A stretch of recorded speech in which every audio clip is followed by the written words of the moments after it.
नमस्कार दोस्तों, अगर आप बीएसएफ ट्रेडमैन 2026 की तैयारी कर रहे हैं तो आज का ये प्रैक्टिस सेट आपके लिए बहुत ही महत्वपूर्ण है। आज हम 25 ऐसे प्रीवियस ईयर क्वेश्चन हल करेंगे जिसमें से कई प्रश्न पिछले परीक्षाओं में पूछे जा चुके हैं और इसी प्रकार के प्रश्न इस बार भी आने की पूरी संभावना है। मेरा अनुभव है कि वीडियो को बीच में छोड़कर मत जाइए, हर प्रश्न का उत्तर देने की कोशिश कीजिए और अपना स्कोर कमेंट में ज़रूर लिखिए। अगर आपका लक्ष्य बीएसएफ ट्रेडमैन में चयन होना है तो इस पूरी प्रीवियस ईयर क्वेश्चन पेपर की सीरीज को लगातार देखिए।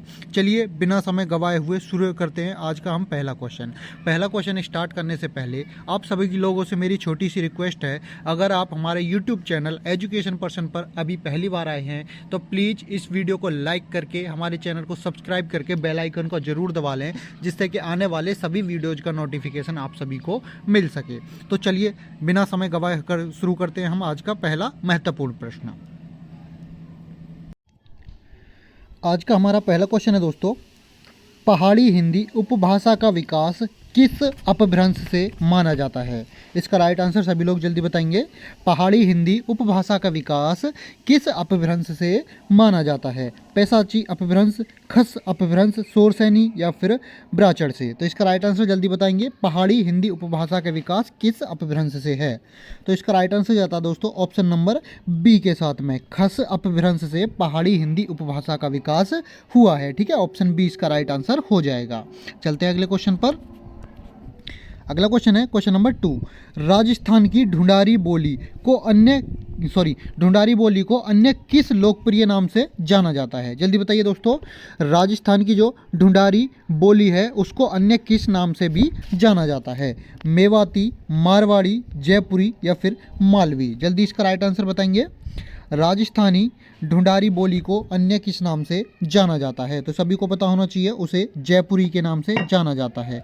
ऑप्शन सी इसका बिल्कुल राइट आंसर हो जाएगा। ठीक है ना, चलते हम अगले क्वेश्चन पर। अगला क्वेश्चन है क्वेश्चन नंबर 3, सच्चिदानंद शब्द का सही संधि विच्छेद क्या होगा? जल्दी बताइए। एक शब्द दिया हुआ है सच्चिदानंद, तो इसका सही संधि विच्छेद इनमें से कौन सा हो जाएगा?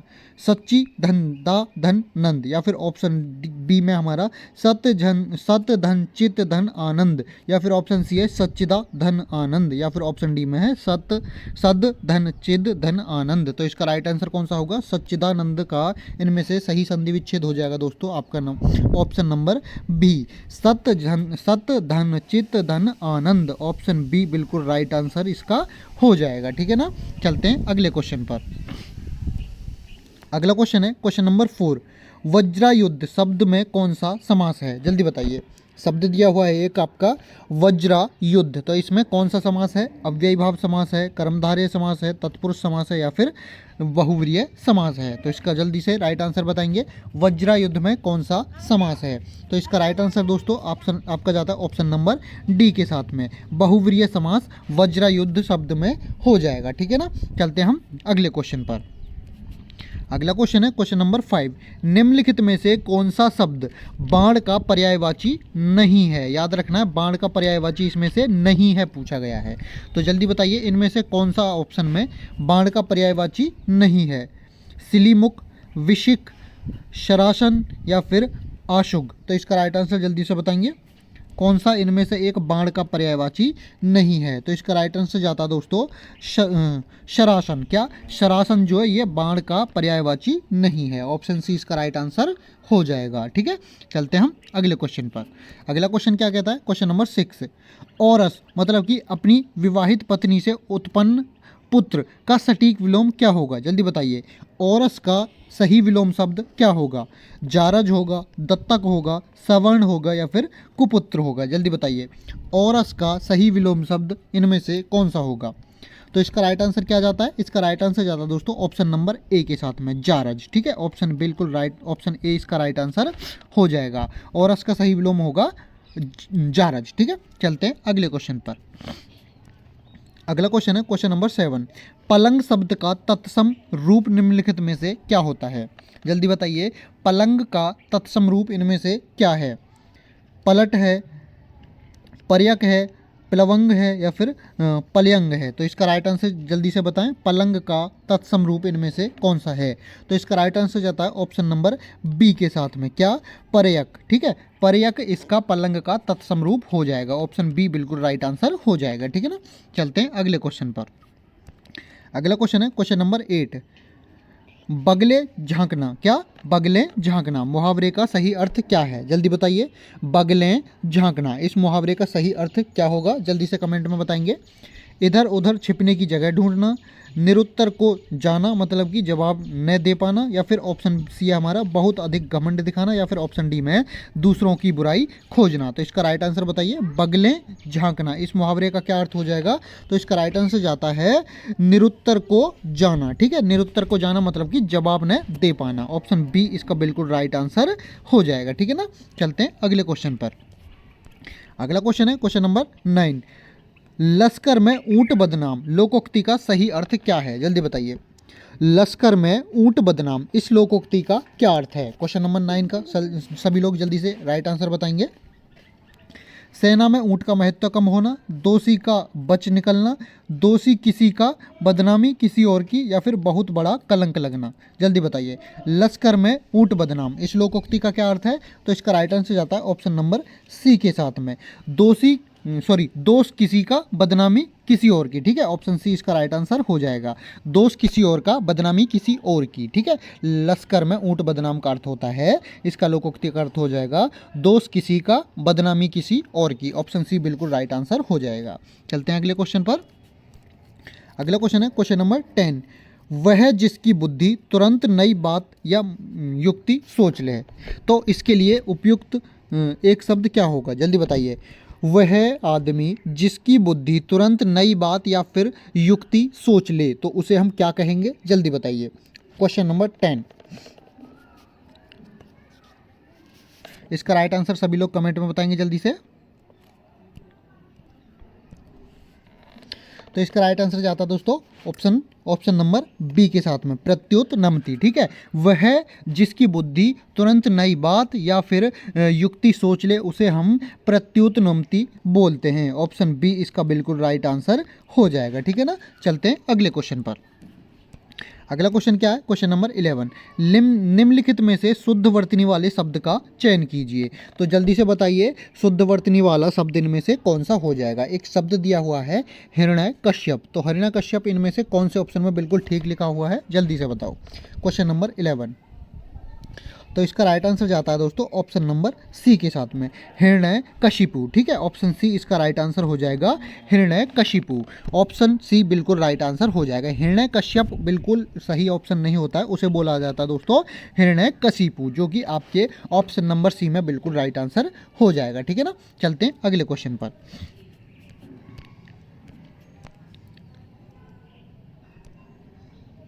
अगला क्वेश्चन क्या हमारा? अगला क्वेश्चन है क्वेश्चन नंबर 12, निम्नलिखित में से शुद्ध वाक्य का चयन कीजिए। तो इसमें आपको शुद्ध वाक्य का चयन करना है। जल्दी से बताइए, इनमें से एक शुद्ध वाक्य कौन सा है? तो देख लेते हैं हम, बाघ और बकरी एक घाट पानी पीती है। जल्दी बताइए इसका राइट आंसर, शुद्ध वाक्य कौन सा है? बाघ और बकरी एक घाट पानी पीती है। ऑप्शन बी है अनेकों लोग इस बात के साक्षी हैं। ऑप्शन सी में है साहित्य और जीवन का अभिन्न संबंध है, या फिर ऑप्शन डी है हमारा यहाँ अशोभनीय वातावरण उपस्थित है। तो कौन सा इनमें से एक शुद्ध वाक्य हो जाएगा? जल्दी से कमेंट में राइट आंसर आप सभी बताइए।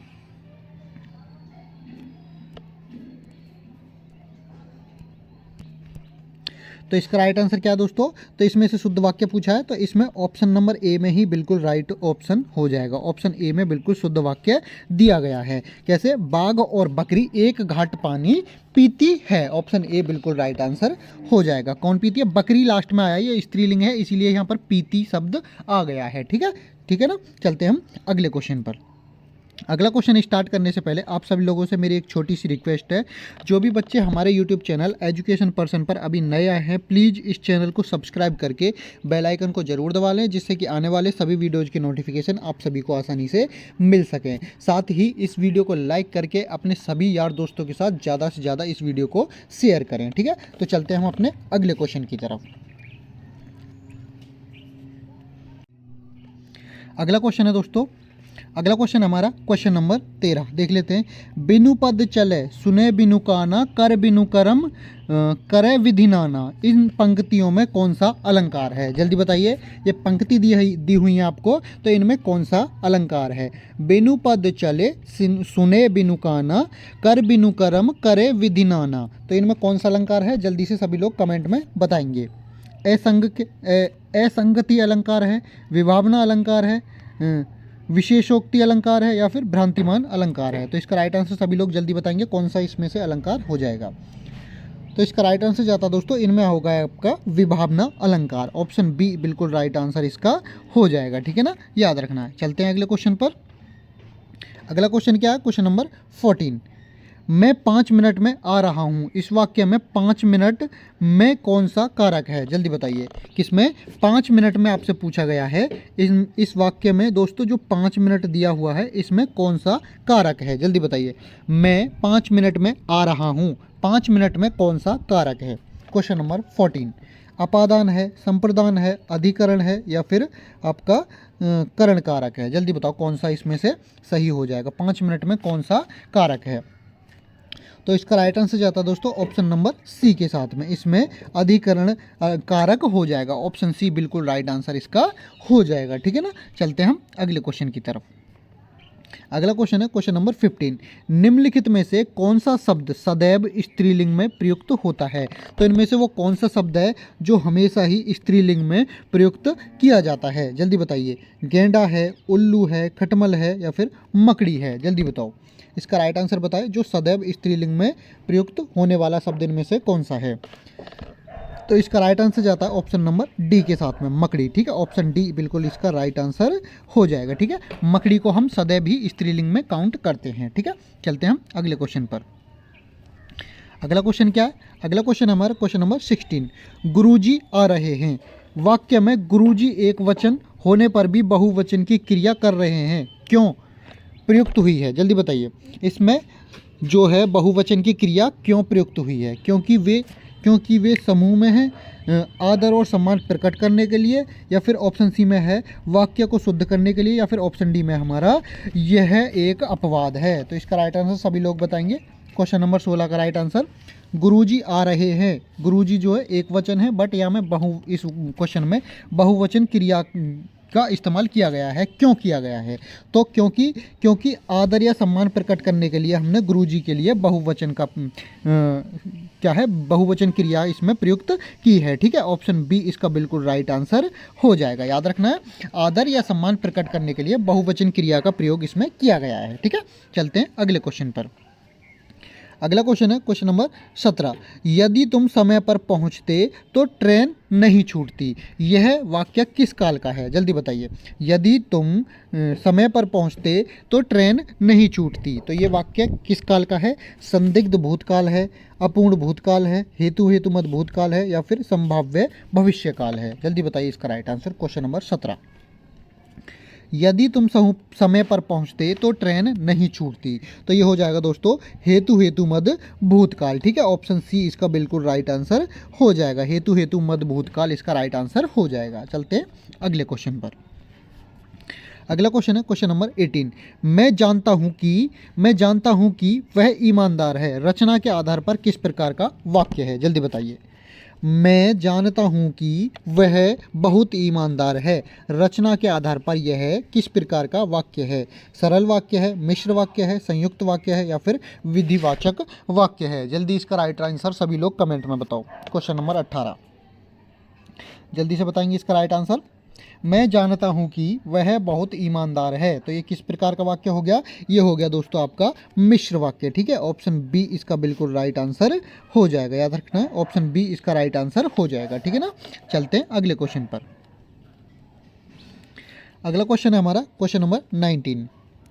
पतंग शब्द का अनेकार्थी शब्द निम्नलिखित में से कौन सा नहीं है? याद रखना क्या पूछा, कौन सा नहीं है। ठीक है, पतंग शब्द का इनमें से कौन सा एक अनेकार्थी शब्द नहीं है? जल्दी बताइए। सूर्य, पक्षी, नाव, या फिर चंद्रमा? इसका राइट आंसर जल्दी बताइए। पतंग शब्द का अनेकार्थी शब्द निम्नलिखित में से कौन सा नहीं है? तो इसका राइट आंसर जाता है दोस्तों ऑप्शन नंबर डी के साथ में, चंद्रमा जो है ये पतंग शब्द का अनेकार्थी शब्द नहीं है। ठीक है, ऑप्शन डी इसका बिल्कुल राइट आंसर हो जाएगा। ठीक है, चलते हैं हम अगले क्वेश्चन पर। अगला क्वेश्चन क्या कहता है? अगला क्वेश्चन है क्वेश्चन नंबर 20। असुरक्षित शब्द में कितने और कौन से उपसर्गों का प्रयोग हुआ है? जल्दी बताइए। एक शब्द दिया हुआ है असुरक्षित, तो इस शब्द में कितने उपसर्गों का प्रयोग किया गया है और कौन कौन से उपसर्ग का प्रयोग किया गया है? जल्दी बताओ इसका राइट आंसर। इसका आप संधि विच्छेद कर लीजिए, इसको तोड़ लीजिए। ठीक है, जितना टूट सके ये उतना तोड़ लीजिए, तब आप इसमें उपसर्ग की संख्या बता सकते हैं और कौन कौन से उपसर्ग इसमें लगे हुए हैं वो भी बता सकते हैं। तो जल्दी बताइए। तो इसका राइट आंसर क्या है? इसका राइट आंसर जाता है दोस्तों ऑप्शन नंबर सी के साथ में। ठीक है, ऑप्शन नंबर सी। इसमें एक तो ए उपसर्ग लगा हुआ है और एक इसमें सु उपसर्ग लगा हुआ है। ठीक है, इसमें दो उपसर्गों का प्रयोग हुआ है। ठीक है, याद रखना है ए और सु। ठीक है, ऑप्शन सी इसका राइट आंसर हो जाएगा। ए धन सु, दो उपसर्गों का प्रयोग इसमें किया गया है। ठीक है ना, चलते हम अगले क्वेश्चन पर। अगला क्वेश्चन स्टार्ट करने से पहले एक बार इस वीडियो को लाइक करके अपने सभी दोस्तों के साथ सभी दोस्त एक बार शेयर जरूर कर दें, और जो भी बच्चे चैनल पर नए जुड़े हैं प्लीज़ चैनल को सब्सक्राइब करके बेल आइकन को जरूर दबा लें। और जितने भी स्टूडेंट्स हिंदी के अलावा जीके की प्रैक्टिस सेट की तैयारी करना चाहते हैं तो हमने बीएसएफ ट्रेडमैन से रिलेटेड जीके जीएस का भी प्रैक्टिस सेट चला रखा है, आप उसको भी एक बार जरूर ज्वाइन करें। उसकी प्लेलिस्ट आपको हमारे यूट्यूब चैनल एजुकेशन पर्सन पर मिल जाएगी। ठीक है, तो चलते हैं हम अपने अगले क्वेश्चन पर। अगला क्वेश्चन क्या है? अगला क्वेश्चन है क्वेश्चन नंबर 21। विद्यमान शब्द से बनने वाली भाववाचक संज्ञा क्या होगी? जल्दी बताइए। किससे एक शब्द है विद्यमान, तो इसमें से कौन सी भाववाचक संज्ञा बनेगी? जल्दी बताइए। विद्यमान शब्द से बनने वाली भाववाचक संज्ञा क्या होगी? विद्वानी होगी, विद्वत्ता होगी, विदुषी होगी या फिर विद्या होगी? जल्दी बताइए क्वेश्चन नंबर 21 का राइट आंसर। तो इसका राइट आंसर क्या होगा दोस्तों? विद्यमान से बनने वाली भाववाचक संज्ञा होती है विद्वत्ता। ठीक है, विद्वत्ता। ठीक है, ऑप्शन बी इसका बिल्कुल राइट आंसर हो जाएगा। ठीक है ना, चलते हम अगले क्वेश्चन पर। अगला क्वेश्चन जैसे कि आप देख सकते हो, आपको पता ही है क्वेश्चन नंबर 22 से 25 तक इस पैराग्राफ में ही दिए गए हैं। तो आगे आपको क्वेश्चन दिए हैं, ये पैराग्राफ दिया हुआ है। जैसे कि ये क्वेश्चन है, इस पैराग्राफ को पढ़ना है तब इसका आंसर आपको करना है। ठीक है, तो हम पहले पैराग्राफ को रीड कर लेते हैं, देखते हैं।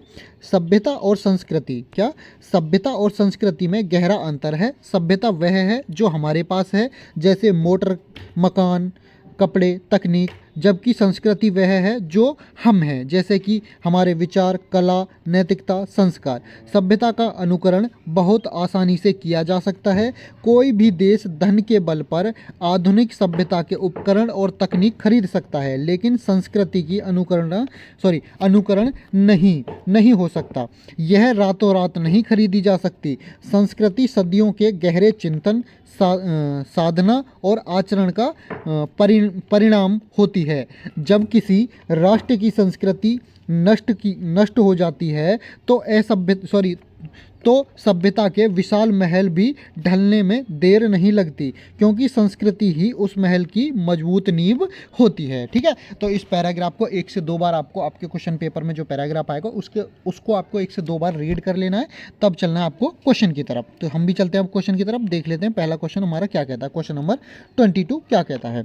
गद्यांश के अनुसार सभ्यता और संस्कृति में मुख्य अंतर क्या है? तो क्या आपने पैराग्राफ में पढ़ा था? हमने पढ़ा था आपका सभ्यता वह है जो हमारे पास है और संस्कृति वह है जो हम खुद हैं। ठीक है, तो किस में दिया हुआ है? तो ये ऑप्शन नंबर बी में दिया हुआ है। ठीक है, सभ्यता वह है जो हमारे पास है, जैसे कि मोटर हो गए, मकान हो गए, कपड़े हो गए, डिजिटल कोई भी प्रोडक्ट हो गए, ये क्या हो गई? ये सभ्यता हो गई। और संस्कृति क्या? संस्कृति हमारे खुद, हम मतलब कि खुद हैं। ठीक है, तो ऑप्शन बी इसका राइट आंसर हो जाएगा। ठीक है, क्वेश्चन नंबर 22 का। ठीक है, चलते हम अगले क्वेश्चन पर। अगला क्वेश्चन है क्वेश्चन नंबर 23। गद्यांश के अनुसार किसका अनुकरण, नकल आसानी से किया जा सकता है? तो किसकी नकल आसानी से की जा सकती है? कला का, नैतिकता का, संस्कृति का या फिर सभ्यता का? जल्दी बताइए क्वेश्चन नंबर 23 का। तो आपने जैसे कि अभी गद्यांश पढ़ा था, तो उसे हम किसको खरीद सकते हैं? सभ्यता को हम आसानी से खरीद सकते हैं, बट हम संस्कृति को नहीं खरीद पाते हैं। ठीक है, तो इसीलिए ऑप्शन डी इसका राइट आंसर हो जाएगा। सभ्यता जैसे कि मोटर वाहन हो गए, कपड़े हो गए, घर, जितनी भी चीज़ें होती हैं उनको हम आसानी से खरीद सकते हैं। तो ऑप्शन डी इसका राइट आंसर हो जाएगा, सभ्यता। ठीक है, चलते हैं हम अगले क्वेश्चन पर। अगला क्वेश्चन है क्वेश्चन नंबर 24। संस्कृति को रातों रात क्यों नहीं खरीदा जा सकता, जल्दी बताइए।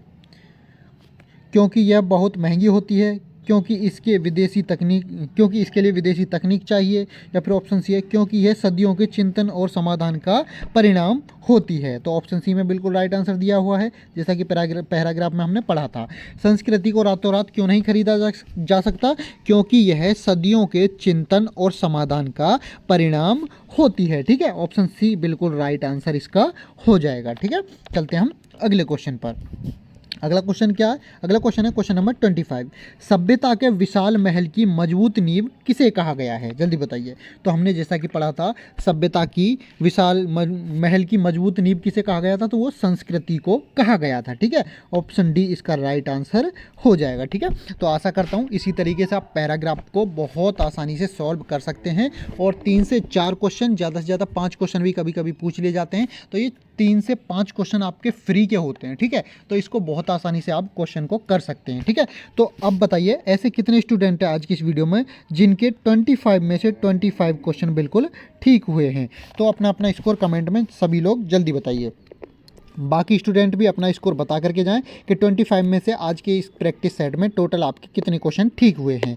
और इस वीडियो को एक बार ज़रूर शेयर कर दें अपने सभी दोस्तों के साथ में। और जो भी बच्चे हमारे चैनल पर नए जुड़े हैं, प्लीज़ चैनल को सब्सक्राइब करके बेल आइकन को ज़रूर दबा लें, जिससे कि आने वाले सभी वीडियोज़ के नोटिफिकेशन आप सभी को मिल सकें। ठीक है दोस्तों, तो आज की वीडियो कैसी लगी कमेंट में ज़रूर बताएँ, और अपना अपना स्कोर ज़रूर बता करके जाएँ कमेंट में। तो मिलते हैं नेक्स्ट वीडियो में, जब तक के लिए जय हिंद।